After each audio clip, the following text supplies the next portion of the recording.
These differences are publicly known, well documented in media. There have been enough reporting on this. But until Sirajuddin Haqqani's open criticism of the Amir, no Taliban, key Taliban office holder had said it on record. People said things in muted tones or maybe off record. I think this is for the first time, to the best of my knowledge, that a key office holder has come out with open and harsh criticism. So it has become a matter of record. So what was known already has been confirmed through his statement. Uh, and to your question of whether there are divisions, I think there are differences. And I think these differences going further can evolve into divisions if the Taliban do not address these differences, which are now widening and coming out and pouring out in the open. And there were four kinds of differences within the Taliban ranks. The first difference was ethnic differences. It was between Pashtuns and non-Pashtuns, that is Uzbeks and Tajik Taliban. And the non-Pashtun Taliban, they had a gripe with the Pashtun Taliban that they were discriminated against, marginalized, and not given, positions in the power ranks which they expected. The second divisions were intra-ethnic or intra-Pashtun divisions. Those divisions were between Haqqanis and the Kandhari Taliban. The Kandhari Taliban are represented by the supreme leader. You have Mullah Brother there, you have Mullah Yaqub there, and the Haqqanis are represented by Sirajuddin Haqqani, his uncle Khalil Haqqani. And these differences were over two things. Number one, who deserves more credit for victory. Haqqanis thought they deserve more credit for victory because they have rendered more sacrifices, and they believe the battle was won on the fight was won on the battleground for which they have rendered more sacrifices.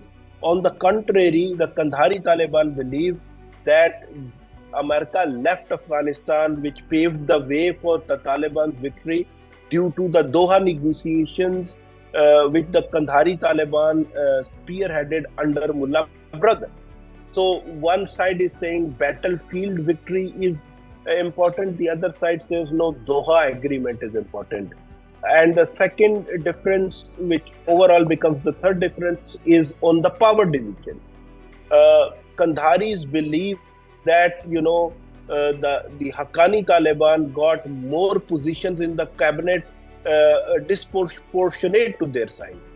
They are a small group, but they got more cabinet positions, and they got the influential Interior Ministry, the Ministry of Immigration, Border Affairs, and Border and Tribal Affairs.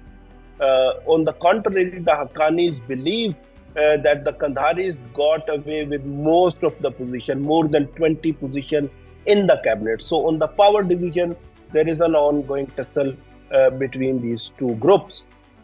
Fourth and the final, differences are between the fighters at the grassroots level and the top leaders.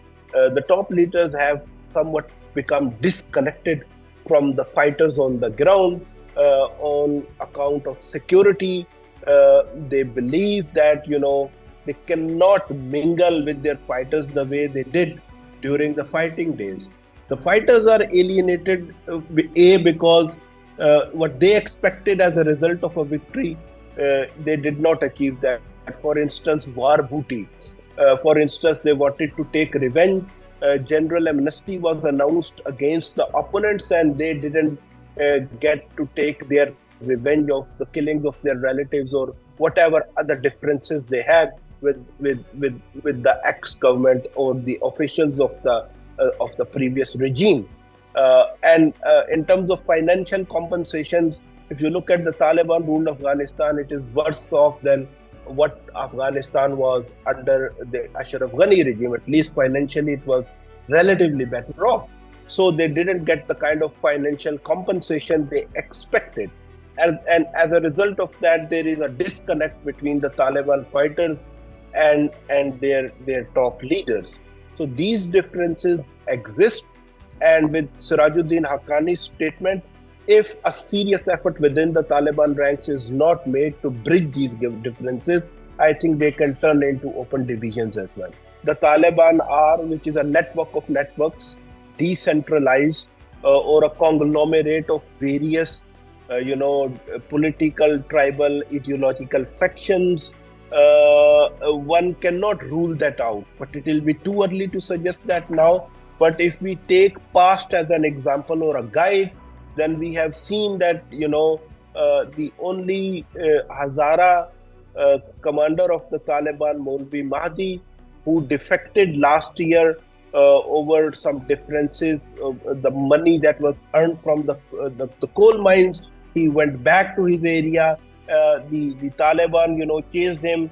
There was a fight between his supporters and the Taliban. Eventually, he was killed.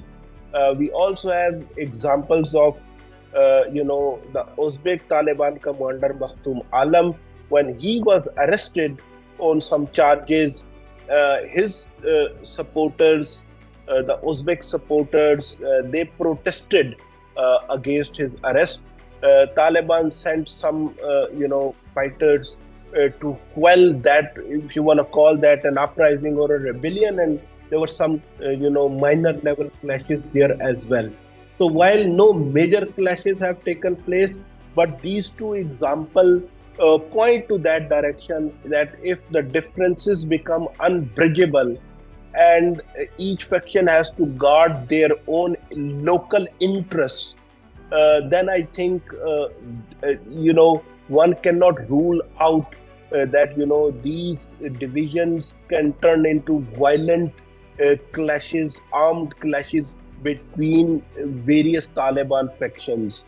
So we'll have to observe how Taliban navigate these divisions and bridge those differences going forward.